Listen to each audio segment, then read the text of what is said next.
warahmatullahi wabarakatuh. Hai anak-anak, gimana kabarnya? Semoga kalian dalam keadaan sehat walafiat. Bertemu lagi dengan saya, Bu Lutfiana Dwi Mayasari, di mata kuliah Sejarah Peradaban Islam. Hari ini kita akan melanjutkan presentasi di kelompok selanjutnya. Silahkan diperhatikan, dan jika ada pertanyaan akan kita diskusikan di forum diskusi. Selamat menyaksikan.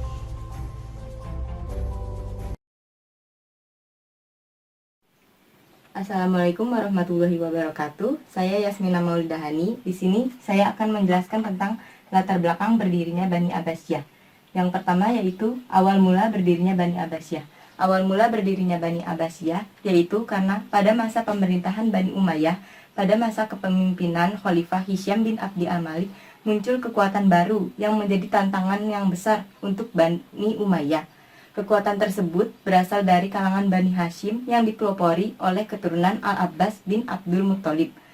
Gerakan ini mendapatkan dukungan penuh dari para kaum Syiah dan kaum Mawali yang merasa dikelas duakan oleh Bani Umayyah. Bani Abbasiyah melakukan pertumpahan darah untuk merebut kekuasaan dari Bani Umayyah yang menyebabkan sebagian besar Bani Umayyah meninggal dunia. Sementara itu, anggota dari Bani Umayyah yang selamat melarikan diri dari Damaskus menuju Spanyol dengan menyeberangi Laut Tengah, lalu mendirikan kekhalifahan Umayyah dan memerintahkan wilayah Spanyol untuk waktu yang lama. Di sisi lain, Bani Abbasiyah menjadi dinasti kekhalifahan terlama sepanjang sejarah berdirinya agama Islam, yaitu dari tahun 750 Masehi sampai 1250 Masehi. Sementara itu, Bani Abbasiyah menjadi dinasti kekhalifahan terlama sepanjang sejarah berdirinya agama Islam, yaitu dari 750 Masehi hingga 1258 Masehi atau 132 Hijriah sampai 656 Hijriah. Pada masa kekhalifahan Abbasiyah ini sangat berkembang pesat sehingga menjadikan Islam sebagai pusat pengetahuan dunia. Yang selanjutnya adalah proses pembentukan Bani Abbasiyah. Yang pertama yaitu membangun gerakan di bawah tanah dengan melakukan propaganda atau menyusun rencana secara diam-diam dengan salah satu tokoh yaitu Abu Muslim Al-Khurasani. Beliau sendiri merupakan propagandis paling sukses dan paling terkenal dibanding tokoh-tokoh Bani Abbasiyah yang lainnya. Yang kedua yaitu menerapkan politik bersahabat, yakni keturunan Bani Abbasiyah tidak memperlihatkan sikap bermusuhan dengan Bani Umayyah atau siapapun. Yang ketiga, menggunakan nama Bani Hashim atau Ahlul Bait. Hal ini bertujuan untuk mendapatkan simpati dari umat dan agar mendapatkan dukungan dari para pendukung Ali atau Syiah. Yang keempat, menjadikan kota Khurasan sebagai pusat kegiatan dan gerakan Bani Abbasiyah yang dipimpin oleh Abu Muslim Al-Khurasani. Beliau sendiri merupakan seorang pemuda pemberani. Pada saat usia beliau 19 tahun, ia diangkat sebagai panglima perang oleh Ibrahim al-Imam. Ia mendapatkan banyak dukungan dari kota Khurasan. Pernah dalam satu hari, ia berhasil menarik simpati penduduk dari sekitar 60 desa di sekitar kota Merv. Abu Muslim Al-Khurasani mengajak golongan Syiah dan Alawiyin untuk menentang Bani Umayyah yang telah menindas mereka. Yang selanjutnya adalah tokoh-tokoh Bani Abbasiyah. Yang pertama adalah Muhammad Ali bin Abdullah, yang kedua Ibrahim al-Imam, yang ketiga Abu Muslim al-Khurasani, yang keempat Abu Abbas as-Saffah, yang kelima Abu Ja'far al-Mansur.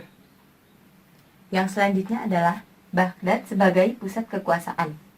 Latar belakang dipilihnya Baghdad sebagai pusat kekuasaan yaitu antara lain yang pertama adanya pemberontakan Rawandiyah terhadap Khalifah Abu Ja'far al-Mansur. Yang kedua, wilayah Baghdad cukup luas dan tanahnya subur. Yang ketiga, letak Baghdad sangat strategis dan mudah dijangkau oleh berbagai wilayah. Sekian penjelasan dari saya. Yang selanjutnya akan dilanjutkan oleh rekan-rekan saya. Wassalamualaikum warahmatullahi wabarakatuh. Assalamualaikum warahmatullahi wabarakatuh. Perkenalkan, nama saya Tita Gusti Prasasti. Saya dari TBID. Hari ini saya akan mempresentasikan tentang faktor-faktor kemajuan peradaban Islam dan perkembangan ilmu pengetahuan pada masa Bani Abbasiyah. Yang pertama yaitu faktor-faktor kemajuan pada peradaban Islam di masa Bani Abbasiyah.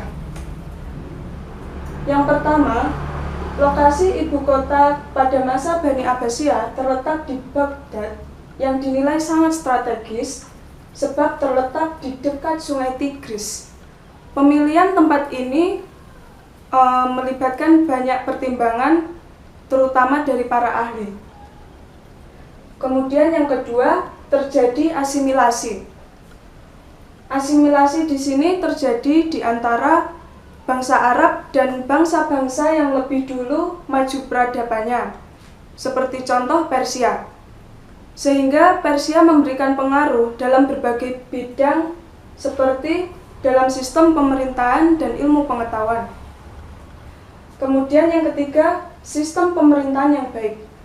Pada masa Bani Abbasiyah, sistem pemerintahan sudah dinilai cukup baik, ditandai dengan adanya kantor atau dewan yang menangani berbagai bidang khusus.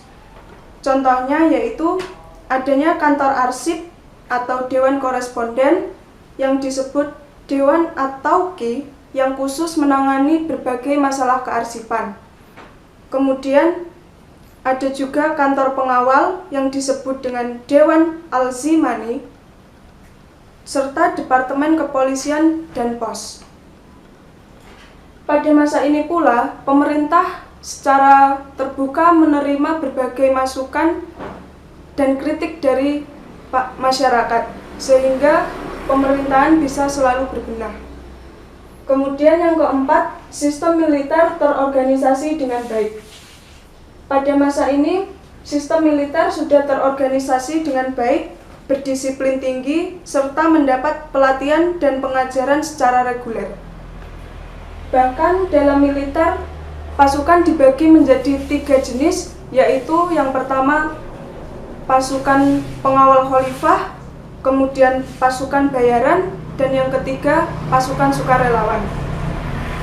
Bahkan upah yang diterima atau gaji yang diterima oleh pasukan dinilai cukup tinggi pada masa itu. Kemudian yang terakhir yaitu kemajuan dalam bidang ilmu pengetahuan yang selanjutnya akan saya jelaskan secara lebih rinci. Perkembangan ilmu pengetahuan pada masa Bani Abbasiyah dipengaruhi oleh berbagai faktor. Yang pertama, yaitu adanya gerakan penerjemahan buku-buku sains khususnya yang berasal dari Yunani. Buku-buku ini selanjutnya dipelajari dan dikembangkan oleh masyarakat Arab sehingga menghasilkan kemajuan dalam bidang ilmu pengetahuan.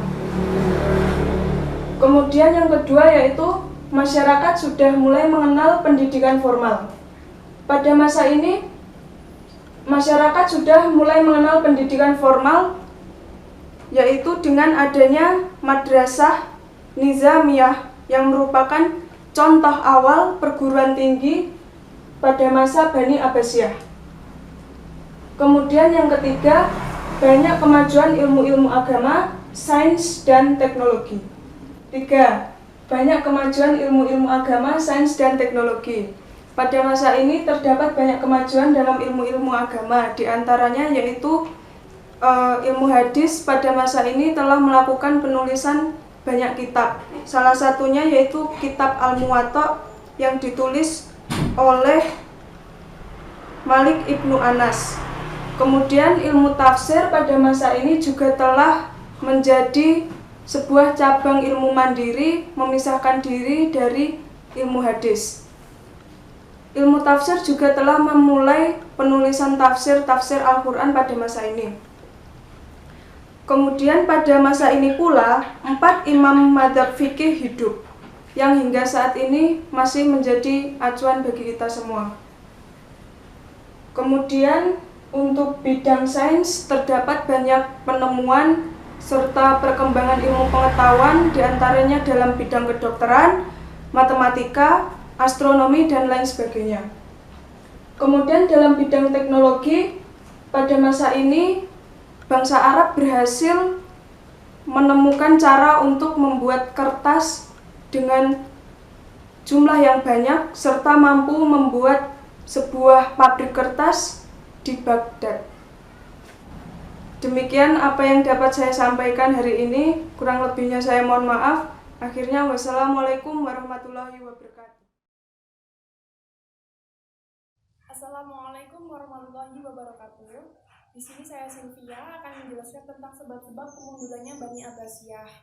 Nah, sejarah perjalanan Bani Abbasiyah di sini mengalami fase-fase yang sama seperti Bani Umayyah, yaitu mengalami fase kelahiran, perkembangan, kejayaan, dan juga kemudian mengalami masa-masa sulit dan akhirnya mengalami kemunduran.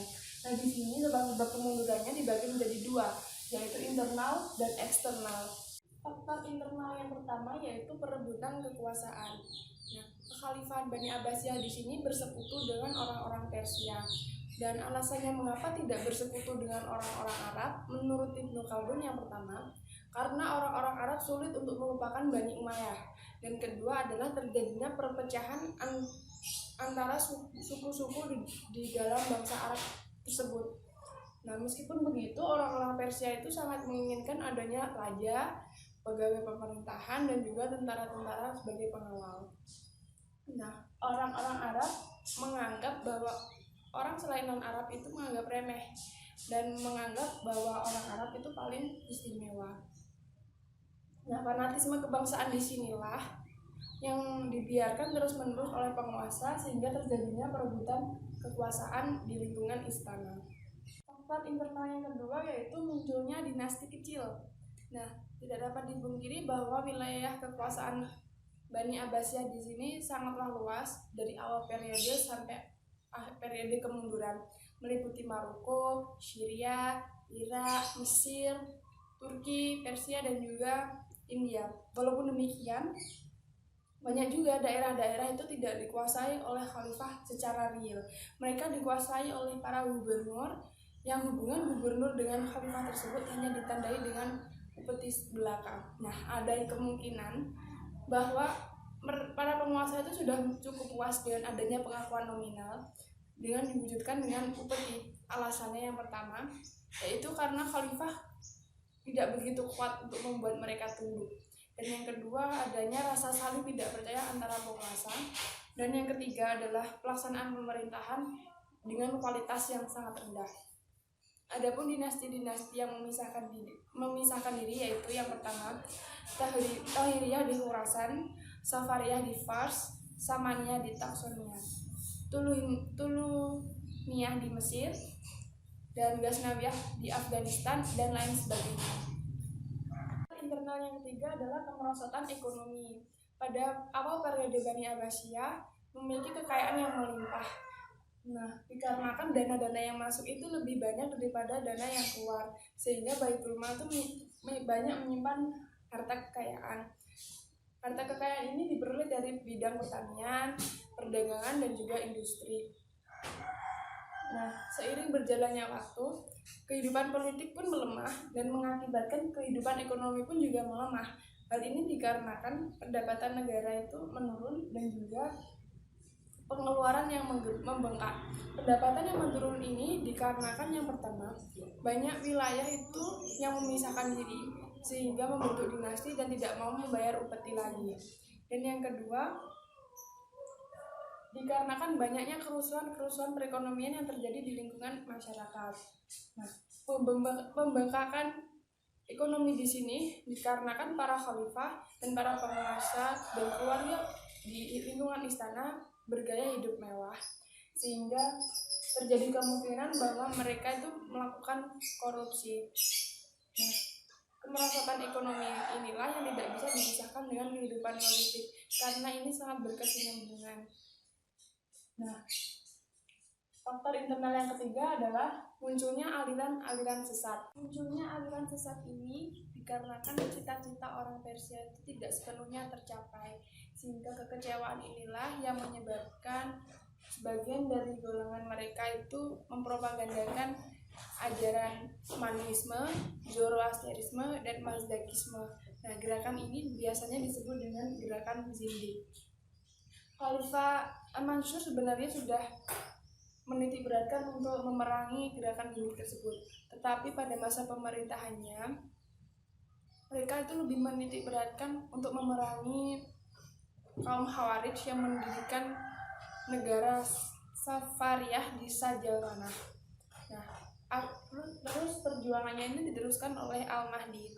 Bahkan Al-Mahdi ini memberikan jabatan khusus untuk mengawasi pergerakan Al-Zindiq tersebut. Sehingga akan tetapi gerakan Zindiq ini terus berkembang dan tidak dapat dibendung, dan akhirnya terjadilah polemik persenjataan yang mengakibatkan terjadinya pertumpahan darah di antara kaum muslimin dan kelompok Zindiq ini. Antara lain perang yang terjadi adalah gerakan Al-Afshin dan Haramitah. Yang selanjutnya yaitu faktor eksternal. Yang pertama yaitu perang salib. Karena kekalahan tentara Romawi inilah yang menyebabkan tumbuhnya benih-benih rasa permusuhan dan kebencian antara umat Kristen dan juga orang muslimin. Nah, kebencian ini bertambah apalagi pada saat kekuasaan Bani Suljuk itu menguasai Batu Mahdis. Nah, yang dirasa peraturan-peraturan yang diterapkan itu sangat menyulitkan umat Kristen untuk berziarah ke sana.